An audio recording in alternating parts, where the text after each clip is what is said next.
It was a warm evening in 1957, and the air smelled like barbecue and sweet summer grass. On a narrow street in the Rondo neighborhood of St. Paul, Minnesota, a little girl named Dorothy played hopscotch on the cracked sidewalk while her mother sat on the porch fanning herself with a folded newspaper. The houses were close together, painted in soft colors, with front yards full of flowers and children's bicycles. The street was alive. People walked home from work, calling hello to neighbors. Music drifted out of open windows. This was a community built by people who had come from the South, from farms and small towns looking for a better life. Rondo was the heart of Black St. Paul, a place where families knew each other, where the churches were full on Sunday, and where a man could buy a house and raise his kids with dignity. But on that evening, something was coming that would shatter it all. A letter had arrived for many families, slipped into mailboxes without warning, typed on official state letterhead. It said that their homes would be taken by the government. The land was needed for something called an interstate highway. At first, people did not believe it. How could the government take your house? You paid your mortgage, you fixed the roof, you planted the garden. But the letter was real, and it was part of a plan that spread across every corner of the United States. In 1956, President Dwight D. Eisenhower signed the Federal Aid Highway Act, authorizing the construction of more than 41,000 miles of interstate highways. The idea was simple and grand: connect the country from coast to coast, from border to border, with wide, smooth, safe roads. No stoplights, no railroad crossings, just a continuous flow of traffic at high speeds. The military wanted them to move troops and tanks. Businesses wanted them to move trucks and goods. Families wanted them to drive to national parks and visit relatives. It was called the Interstate Highway System, and it was billed as the greatest public works project in human history. And in many ways, it was. The interstate helped create modern America. It made suburban living possible because people could commute from faraway houses to city jobs. It boosted the trucking industry and killed the railroads. It turned motels and fast food chains into national empires. It gave families the freedom to pack up the station wagon and see the Grand Canyon in 3 days. The interstates were ribbons of concrete that tied the country together, but they also cut through cities like a knife through living tissue. Planners had a choice about where to put them. They could have gone through parks or along rivers or around the edges of towns. Instead, all across the nation, they aimed the interstate straight through the poorest neighborhoods, the black neighborhoods, the places where the residents had the least political power. Rondo was one of those places. It was not the only one. In Nashville, Interstate 40 tore through the thriving black business district of Jefferson Street. In Miami, Interstate 95 sliced the historic Overtown neighborhood in half, displacing more than 10,000 people. In New Orleans, Interstate 10 was elevated on a concrete wall that separated Treme from the rest of the city. In Los Angeles, the freeway system carved up communities like Watts and Boyle Heights. And in St. Paul, the proposed path of Interstate 94 ran directly through the heart of Rondo, a neighborhood that had been home to the largest concentration of African Americans in the state. The planners called it a slum. They said it was blighted. They said the highway would bring progress and renewal, but the people of Rondo called it home. Home was not a slum. The houses were old, yes, but they were owned. The streets were a little narrow, but that only made it easier to talk to your neighbor over the fence. There were soda fountains and corner stores and barbershops where old men argued about baseball. There were jazz clubs that hosted legends like Duke Ellington and Louis Armstrong. There was a sense of belonging that you cannot build with government money. When the news of the highway became certain, the community fought back. They formed the Rondo Improvement Association. They went to City Hall. They wrote letters to the governor. They argued that the interstate could be routed through the nearby railroad yards or along an existing industrial corridor where no one lived. The highway engineers listened, considered the alternatives, and then said no. The railroad yards were more expensive. The industrial corridor would require a difficult bridge over the Mississippi. The route through Rondo was flat and straight, and the land was cheap. That was the deciding factor. Cheap land meant cheap homes meant black people. It was not a secret. Everyone knew. Demolition began in the early 1960s. Bulldozers chewed through blocks of houses, churches, schools, and businesses. The wrecking balls swung day after day. Dorothy grew up and watched her street turn into a giant dirt pit. Her own family was forced to move to a rental apartment far from everything they knew. Her grandmother cried on moving day. Her father never said much about it, but he stopped driving past the old neighborhood because he could not bear to see the empty space where his life used to stand.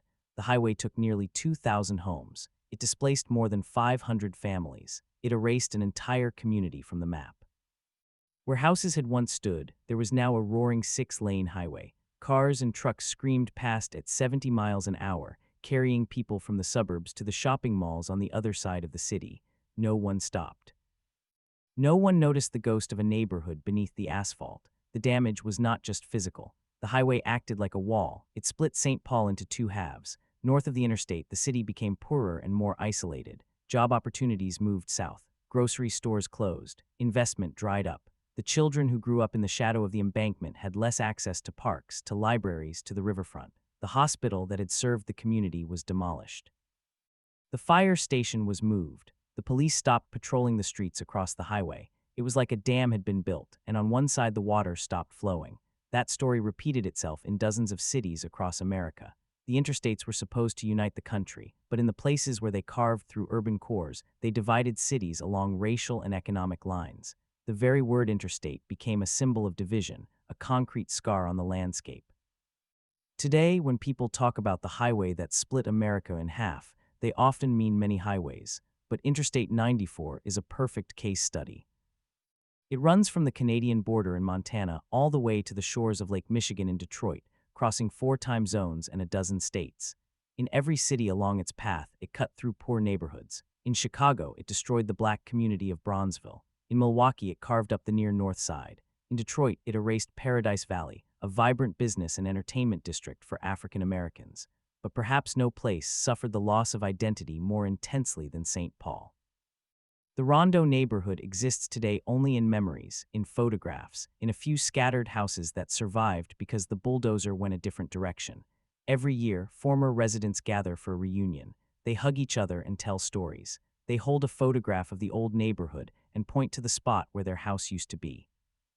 And then they look up at the highway, and they hear the cars and trucks rushing by, and they know that the thing that took their home is still there, still moving, still dividing. The interstate system is 56,000 miles long. It is one of the great feats of modern engineering, and it transformed the American economy. But it also transformed the American soul. We built roads that let us go anywhere, and in doing so we destroyed the places we had already learned to love. The promise of progress has always had a cost. For the families of Rondo, that cost was their home. For the country, the cost was a lesson we still have not fully learned. The highway split America in half, and the two halves have not been put back together.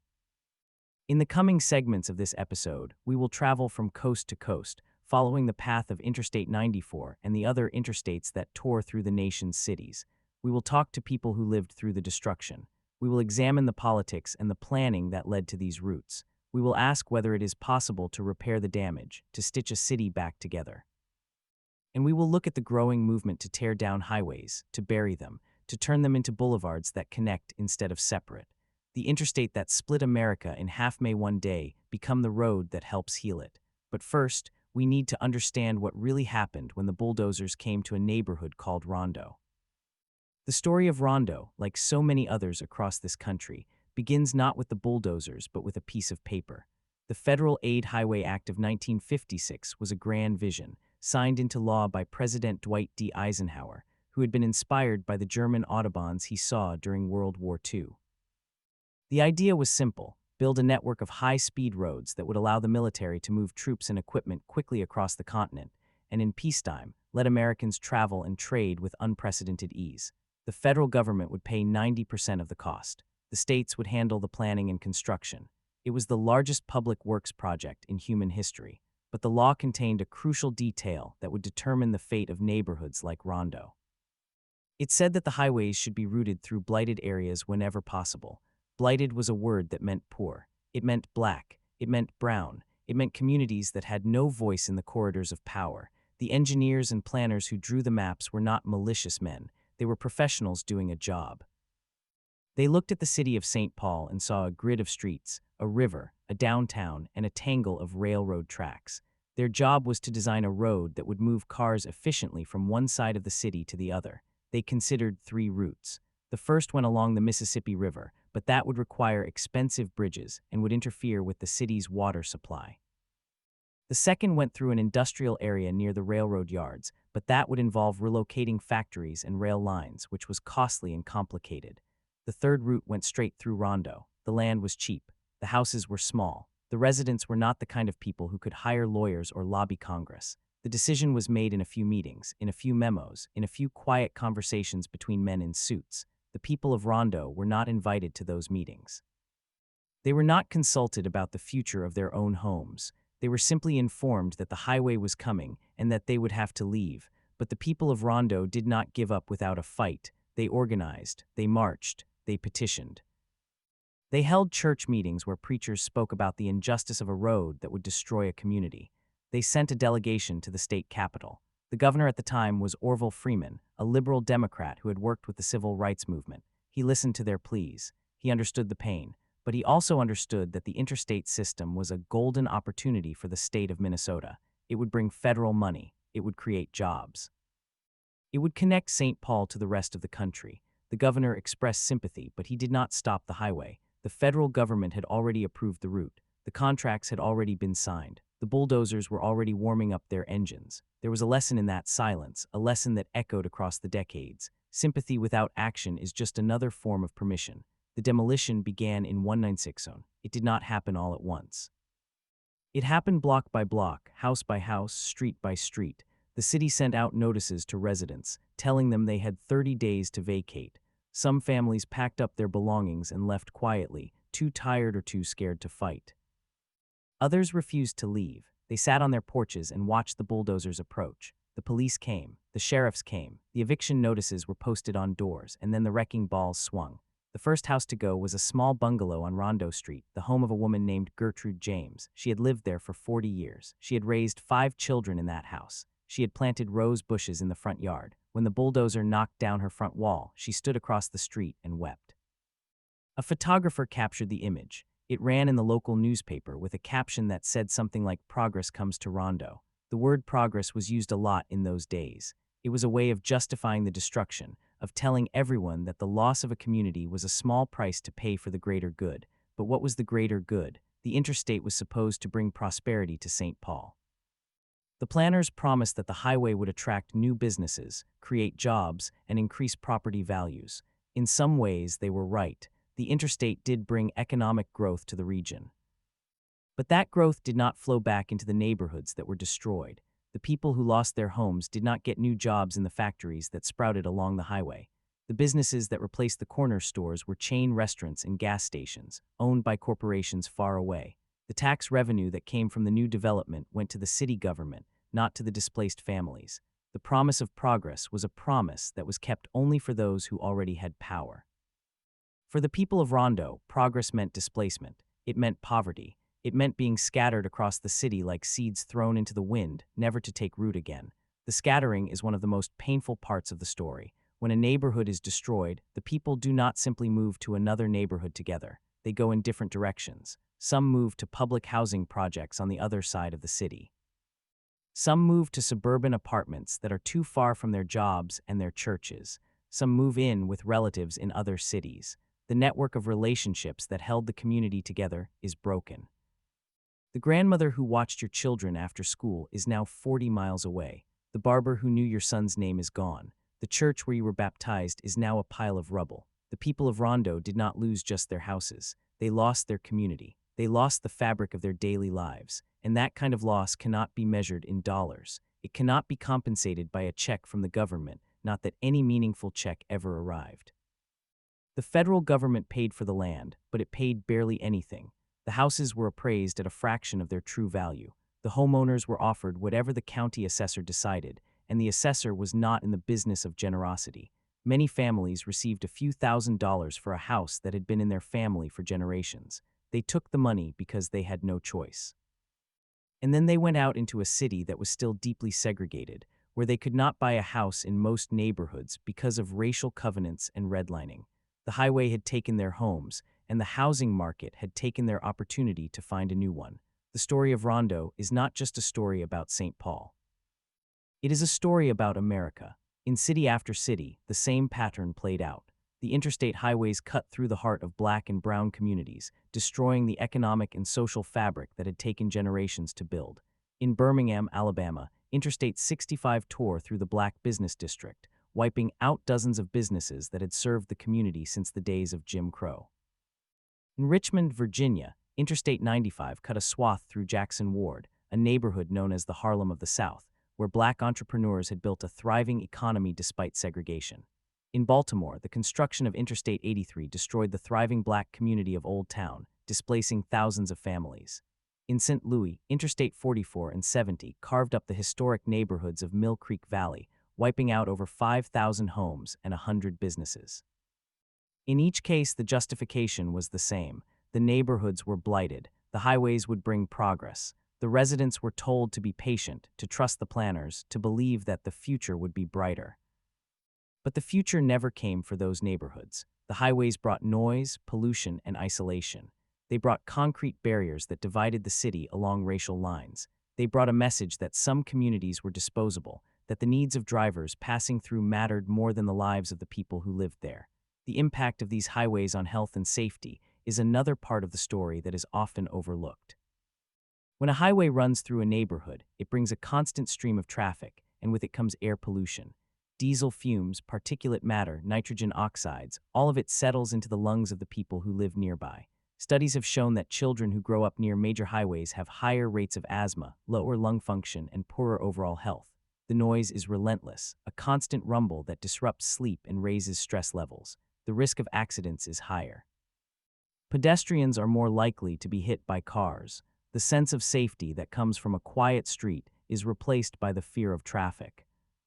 And because the highways were built in poor neighborhoods, the people who suffer these health effects are the ones who can least afford to move away. The inequality that the highways created is not just economic, it is physical. It is written into the bodies of the people who live in the shadow of the overpasses. The political dimension of the interstate routing is also crucial to understand. The decision makers were not evil, but they were not neutral either. They were influenced by the real estate industry, by the automobile lobby, by the construction companies that stood to profit from building roads. The Federal Highway Administration actively encouraged states to route highways through low-income areas because it was cheaper and easier. The federal government also had a policy of urban renewal, which was supposed to clear slums and build better housing. In practice, urban renewal was often a euphemism for the destruction of black neighborhoods. The highways were a tool of urban renewal. They were a way to clear land for development, to remove poor people from valuable real estate near downtown, to remake the city in the image of the white middle class.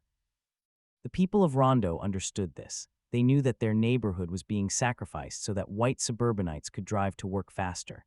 They knew that the interstate was not just a road, it was a weapon. The aftermath of the construction was devastating for St. Paul. The city lost its largest concentration of African American residents. The black population became more dispersed, less organized, less politically powerful. The businesses that had been the backbone of the community were gone. The cultural institutions, the jazz clubs, the churches, the social clubs, all of them either disappeared or were forced to relocate to less visible locations. The sense of identity that had been built over a century was erased. The children who grew up after the highway had no memory of Rondo as a place. They only knew the concrete wall that divided their city. They only knew the feeling of being cut off from the riverfront, from the downtown, from the opportunities that lay on the other side of the interstate. The highway became a barrier not just of concrete, but of psychology. It told the people on the north side that they were separate, that they were less, that they were on the wrong side of the tracks. But the story does not end there. Decades later, a movement began to undo the damage. In the 1990s, cities across America started to rethink the interstate highways that had torn them apart. In San Francisco, the Embarcadero Freeway was torn down after the Loma Prieta earthquake, and the city reclaimed its waterfront. In Portland, Oregon, Interstate 31 was removed and replaced with a boulevard, and the neighborhood of the Pearl District blossomed. In Milwaukee, the Park East Freeway was demolished, opening up land for development and reconnecting the city to its downtown. In Boston, the Big Dig buried Interstate 93 in a tunnel, creating a greenway that linked the city's neighborhoods. These were expensive projects, controversial projects, but they showed that it was possible to heal the wounds that the highways had created. They showed that the concrete scars could be removed, that the city could be stitched back together. In St. Paul, the movement to heal Rondo began with a simple idea. A group of former residents and their descendants started talking about what could be done to repair the damage.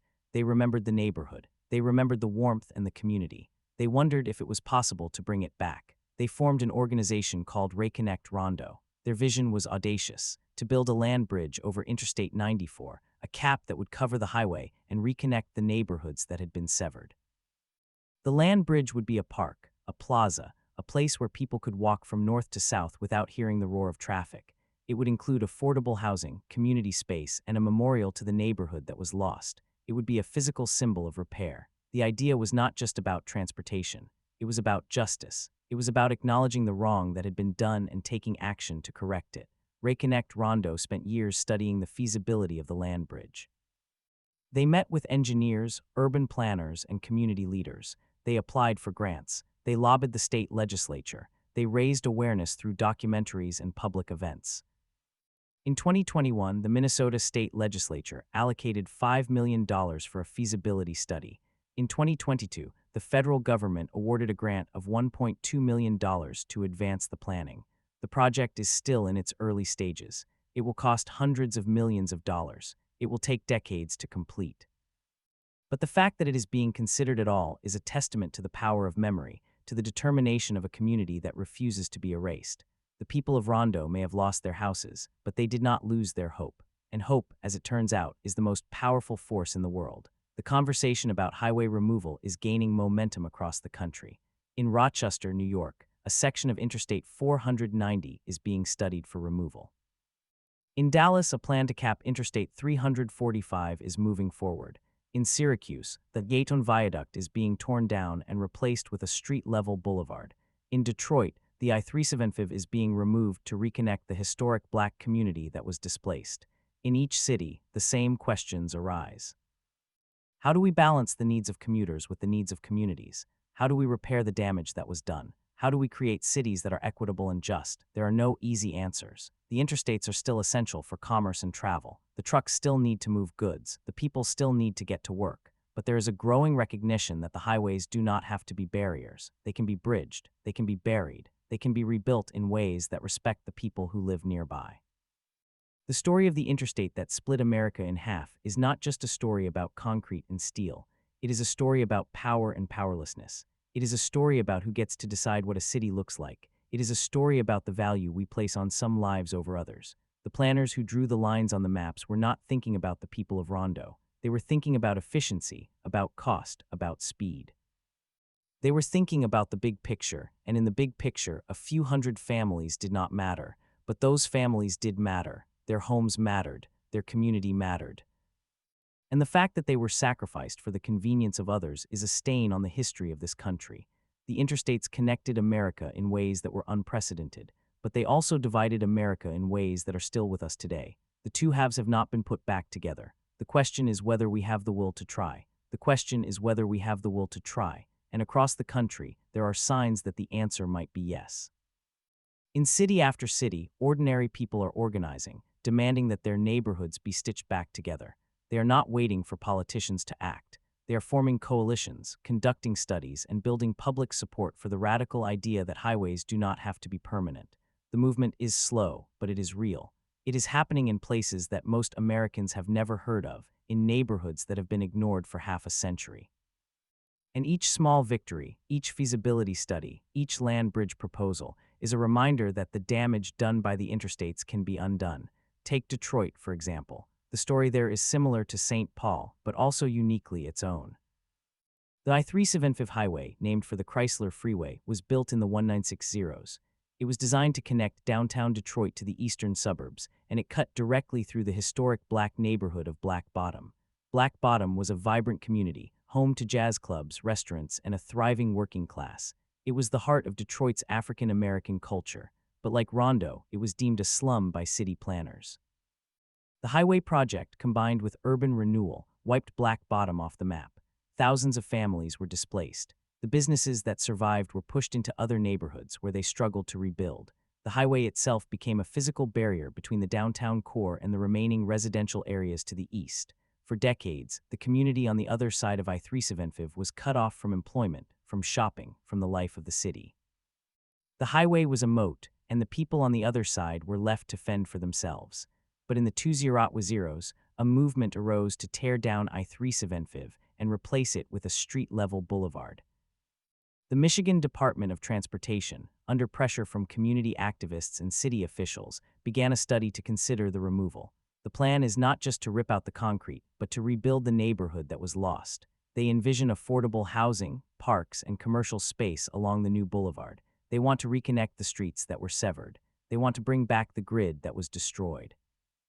The project is still in the planning stages, but the fact that it is being seriously considered is a monumental shift.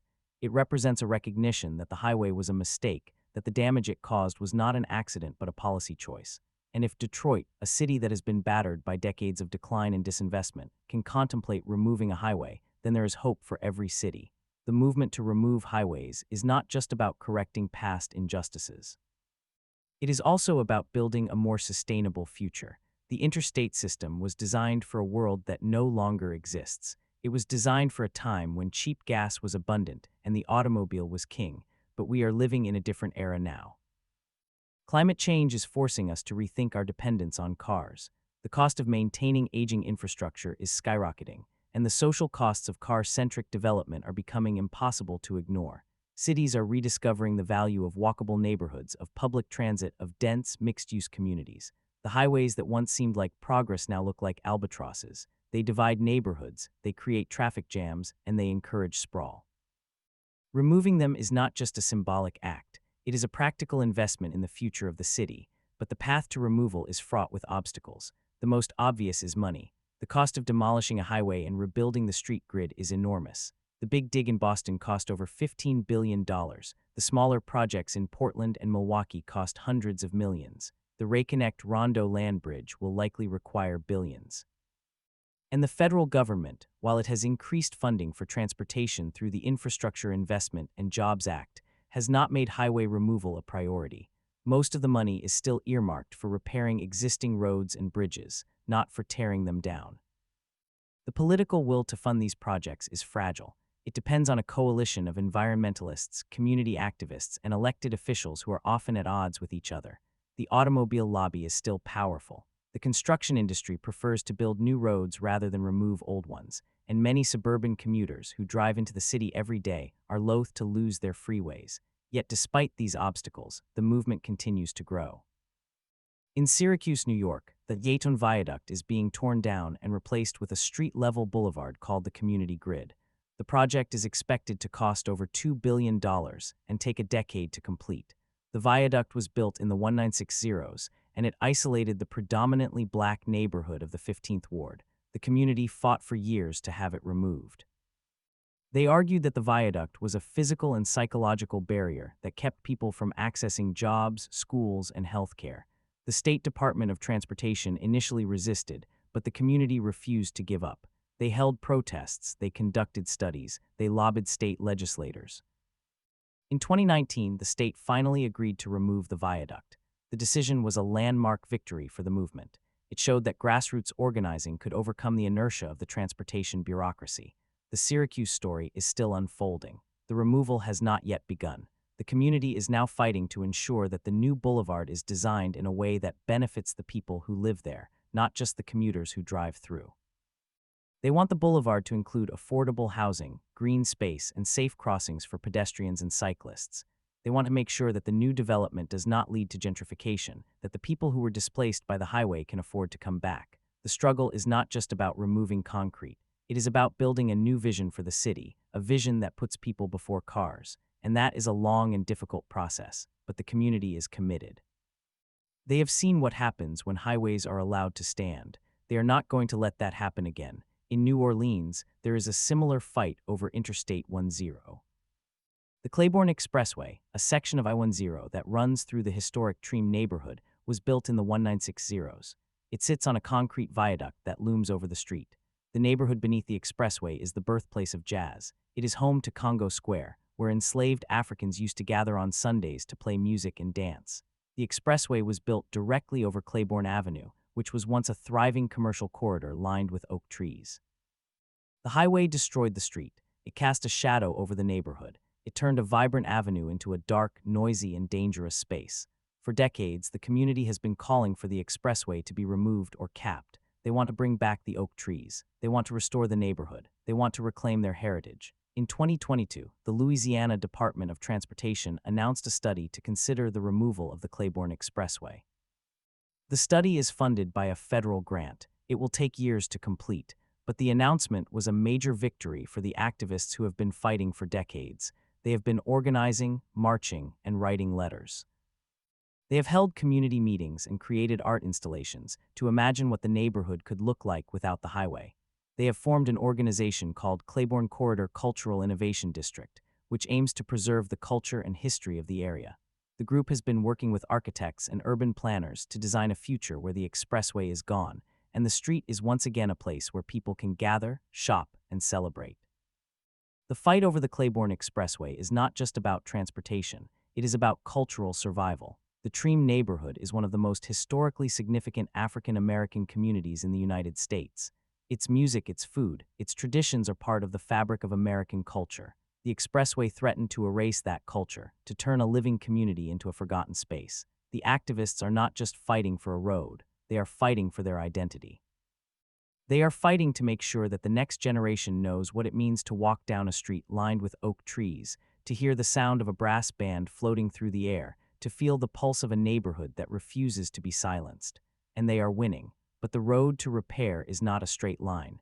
It is full of detours and disappointments. For every victory, there are a dozen proposals that die in committee, a dozen highways that were never removed, a dozen communities that were never given a seat at the table. The interstate system is a massive machine. It is embedded in the economy. It is supported by a network of industries and interests that have a stake in its survival. The concrete is not just concrete, it is power, and power does not give up easily. Consider the story of the Inner Loop in Rochester, New York.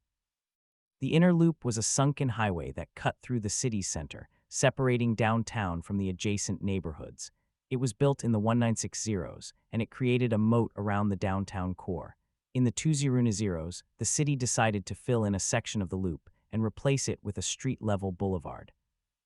The project was completed in 2019. It was a success. The new boulevard helped to reconnect the city, and the adjacent land became available for development. But the project was limited. The rest of the inner loop remains. The city is now studying whether to fill in more sections, but the cost is high and the political will is uncertain. The partial victory is a reminder that even when progress is made, it is often incomplete. The scars of the interstate are deep.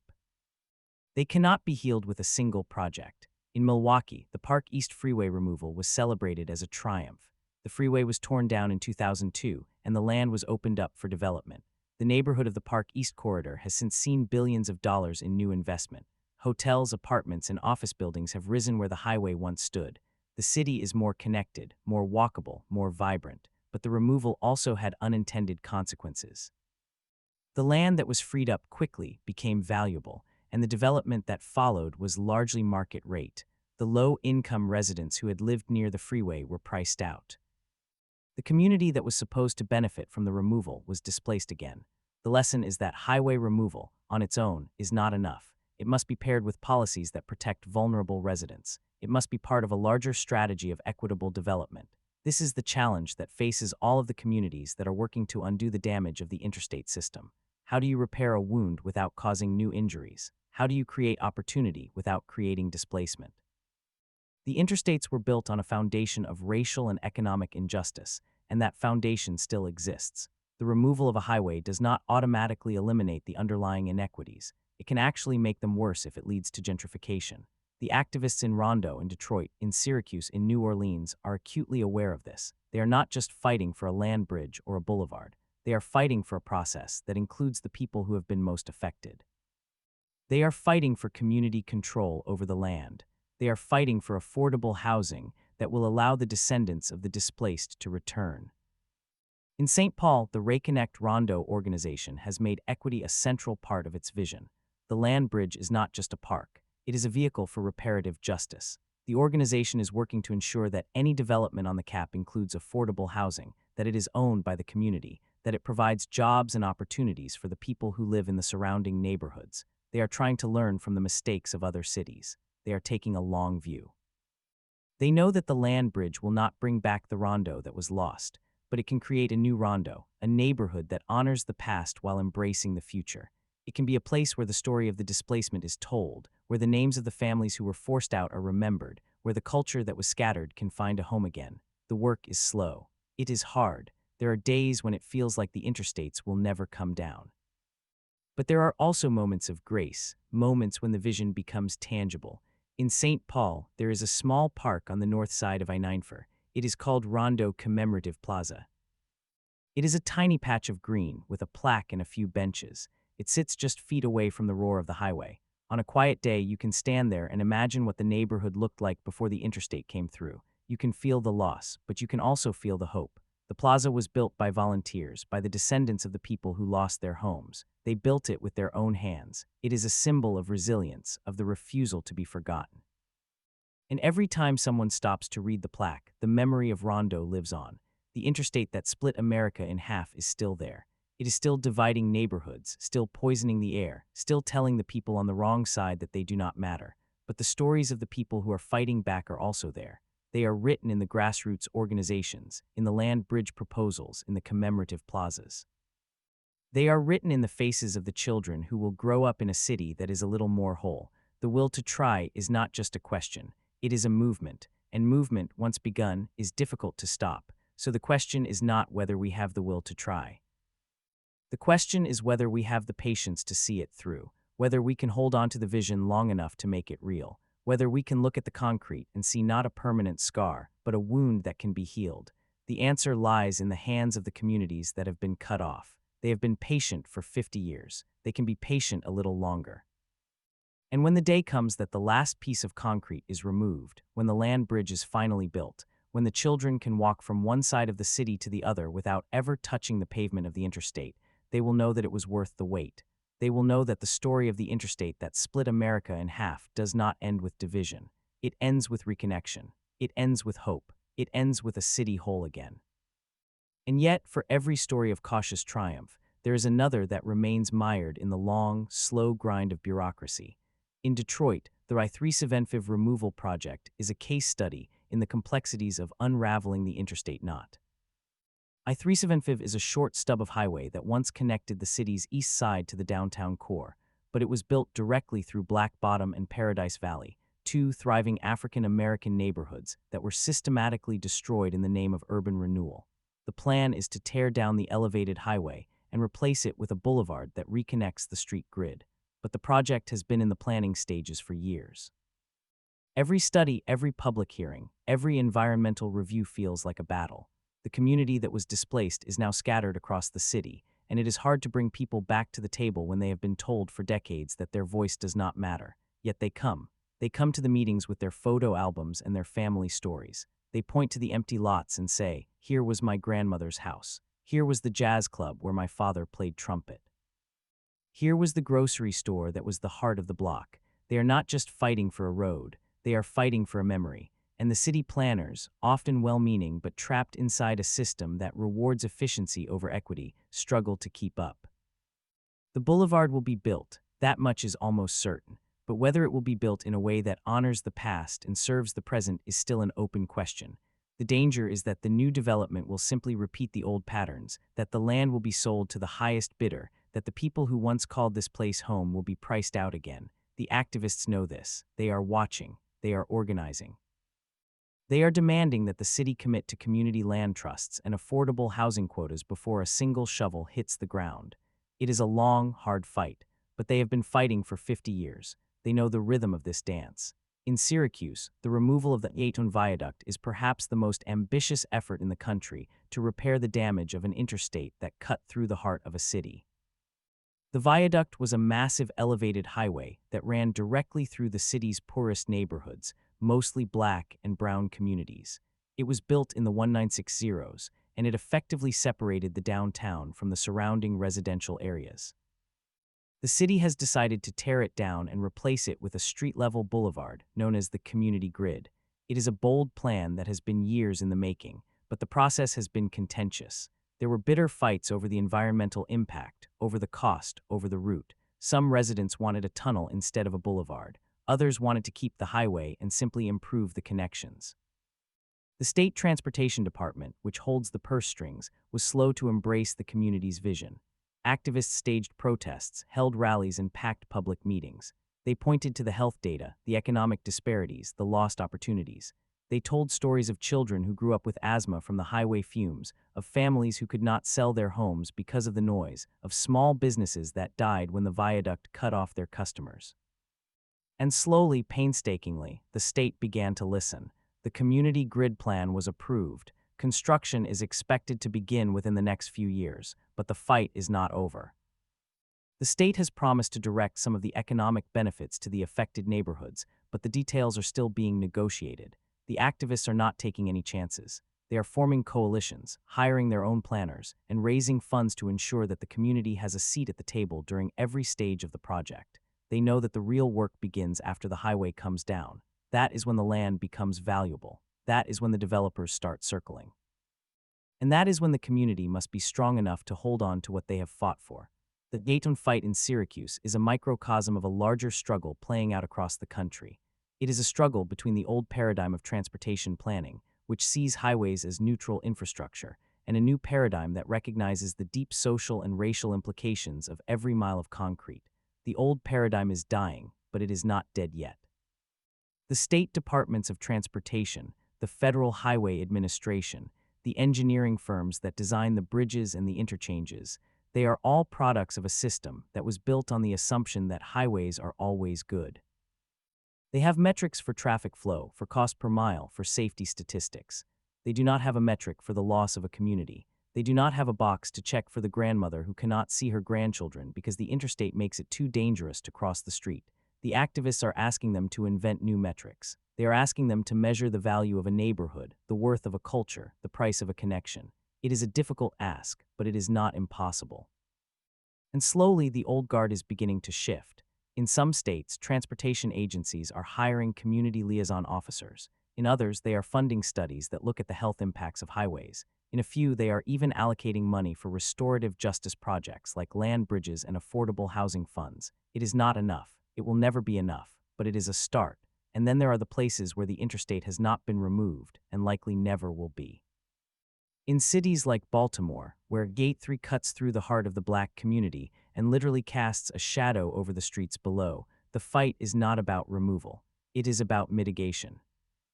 It is about finding ways to make the highway less destructive.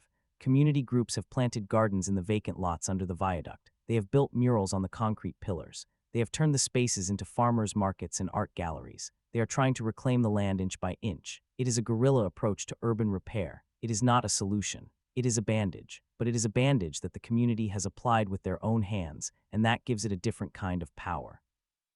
Every flower that blooms under the highway is a small act of defiance.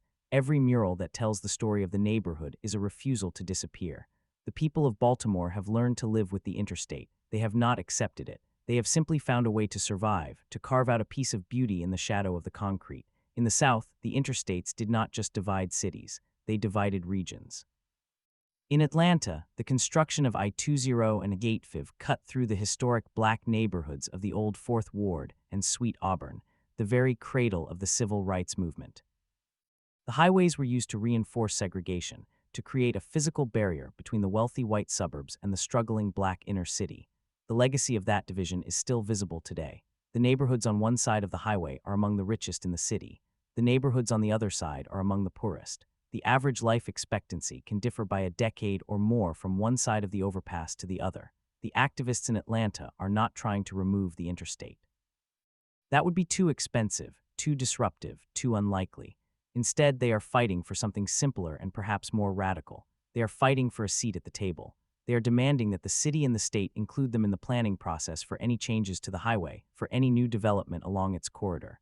They are building their own data sets, their own housing plans, their own visions of what the neighborhood could look like if the highway were just a little less oppressive. They are not waiting for permission. They are acting as if the community already owns the land, and in a way, they do.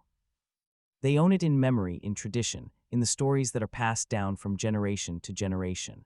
They are the true inheritors of that concrete, and they are determined to make the best of a bad bargain. The political landscape of interstate removal is shifting as well. For decades, the federal government provided the vast majority of funding for highway construction. That funding came with strings attached, strings that forced cities to build the interstates in ways that maximized traffic flow and minimized cost, often at the expense of communities. But in recent years, there has been a growing recognition at the federal level that the interstate system has caused tremendous harm. The Biden administration, through the Infrastructure Investment and Jobs Act, has allocated billions of dollars for projects that reconnect communities. Programs like the Reconnecting Communities Pilot Program and the Neighborhood Access and Equity Grant Program are specifically designed to fund the removal or mitigation of highways that have divided neighborhoods. It is a sea change in federal policy.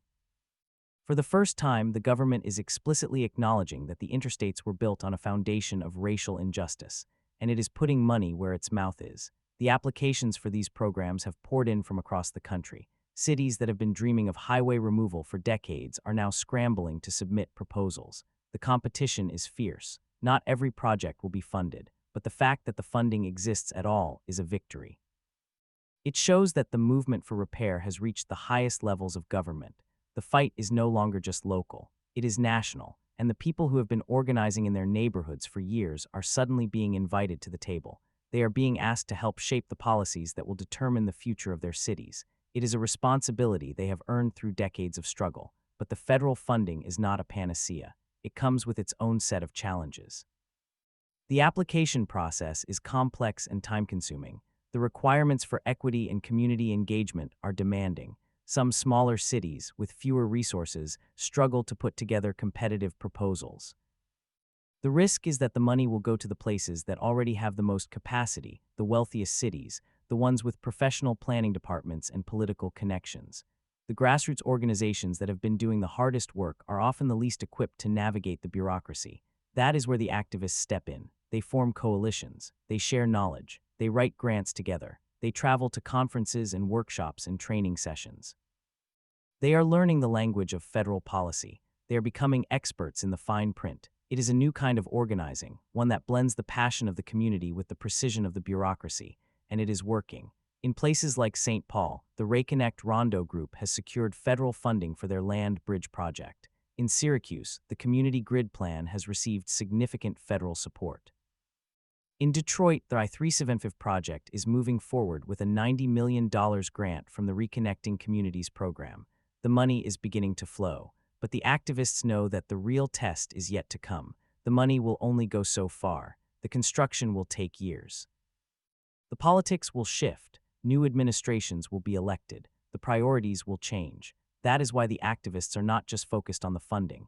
They are focused on building lasting power. They are creating organizations that can survive the ups and downs of the political cycle. They are training the next generation of leaders. They are embedding their demands into city plans and zoning codes. They are making it harder for the next mayor or the next governor to ignore them. They are building a movement that is not dependent on any one grant or any one election. It is a movement that is rooted in the soil, in the streets, in the memory of the neighborhoods that were lost. It is a movement that will not be undone. And then there is the quiet work, the work that happens in the shadows, the work of healing. The interstates did not just displace people physically. They displaced them emotionally, spiritually. The loss of a neighborhood is a trauma that echoes through generations. Families who were forced to move often scattered across the city, losing the networks of support that had sustained them for decades. The church that was the anchor of the community was torn down. The corner store where everyone knew your name was replaced by a concrete pillar. The sense of belonging, of being part of a place, was shattered. The activists who are fighting for repair are not just fighting for parks and boulevards. They are fighting for a kind of psychological reconnection. They are trying to create spaces where the descendants of the displaced can come together and remember. They are organizing block parties and history tour. They are building digital archives with photographs and oral histories. They are creating public art that tells the story of what was lost. In St. Paul, the Rondo Commemorative Plaza is a testament to this work. In Detroit, the Black Bottom Street View project uses virtual reality to recreate the neighborhood that was destroyed. In New Orleans, the Treem activists are putting up historical markers that tell the story of the community before the expressway. These are small acts, but they are powerful. They remind people that the past is not dead. It is not even past. It is alive in the memory of those who refuse to let it go, and that memory is the foundation upon which the future will be built. The interstates are still there, of course. They are still rumbling with traffic, still spewing exhaust, still dividing neighborhoods, but the people who live alongside them are no longer silent. They are organizing, they are demanding, they are dreaming. and their dreams are spreading. In city after city, the vision of a highway removal is moving from the margins to the mainstream. It is no longer a radical idea. It is a practical one. The evidence is clear that highways do not just harm communities. They harm cities, they reduce tax revenue, they increase pollution, they make it harder for people to get to jobs and schools. The economic arguments for removal are now as strong as the social arguments, and that is creating strange alliances. Environmental groups, business associations, and community organizations are finding common ground. The Chamber of Commerce in Syracuse supported the community grid. The real estate developers in Milwaukee backed the Park East removal. The urban planners are writing reports that show the long-term benefits of tearing down the barriers. The conversation has shifted. The question is no longer whether we should remove some interstates. The question is how many we can afford to keep. And yet, the road ahead is long. For every highway that is removed, there are 100 that are not. For every community that wins a land bridge, there are 100 that are still fighting just to be heard. The interstate system is a vast, sprawling network. It is 46,000 miles of concrete. It is the largest public works project in human history. It cannot be undone in a generation, but it can be healed. Piece by piece, mile by mile, neighborhood by neighborhood, the process will be slow, it will be messy, it will be full of setbacks and disappointments, but it will also be full of victories, small and large. The story of the interstate that split America in half is not a tragedy. It is a tragedy interrupted by hope. It is a story of people who refused to accept that the concrete was the final word. They looked at the highway and saw not a permanent scar, but a wound that could heal. And they have spent decades tending to that wound. They have bandaged it with community gardens and murals. They have stitched it with land bridges and boulevards. They have held it together with the sheer force of their will. And slowly, almost imperceptibly, the wound is beginning to close. So the final chapter of this story has not been written. It is being written right now, in the community meetings and the city council chambers, in the federal grant applications and the grassroots fundraisers. It is being written by the grandmother who remembers the corner store and the child who will grow up on the land bridge. It is being written by the activists who have spent so many years fighting that they no longer remember a time when they were not fighting. It is being written by a generation that has inherited the pain of the past and is determined to leave a different legacy for the future. The interstate that split America in half is still there, but it is no longer invincible. It is no longer inevitable. The concrete is cracking. The traffic is snarling. The noise is growing fainter. And one day, maybe not in our lifetime, but one day, the last piece of that concrete will be removed, and the children will walk from one side of the city to the other, and they will not know what a highway used to be. They will know only the green of the park, the sound of the brass band, the pulse of a neighborhood that refused to die. And they will ask, what was it like before? And the elders will tell them the story. It is a story of loss, but it is also a story of survival. It is a story of a people who looked into the face of a machine and said, we will not be moved. And they were not. They stayed, they fought, and in the end they won.